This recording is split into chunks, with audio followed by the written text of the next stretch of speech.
Ezra Biegarazo walked to freedom following weeks in isolation after being declared Ebola-free. Biegarazo, who was still nursing Ebola symptoms, was one of the health workers who came in contact with the nurse who died of the disease in January. Mentally, catching Ebola has drained him, he says.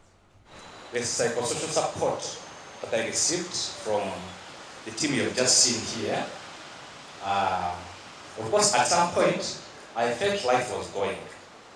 But with faith and my supporting family, with the team around, whom I believed in so much, because that was the only option left.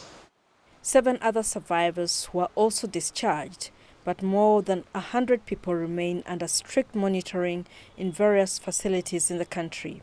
The Ministry of Health says none has shown any signs of Ebola, but will stay under quarantine for 21 days from the time they were exposed.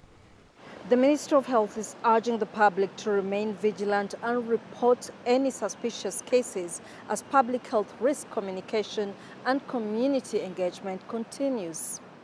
The outbreak was declared on January 30th, following the death of a nurse, and authorities say it's now under control after certain steps were taken. 1 is tracing and quarantining all identified contacts. 2 is strict monitoring for signs and symptoms of Ebola virus disease. 3 is isolating symptomatic contacts and testing their samples for the virus.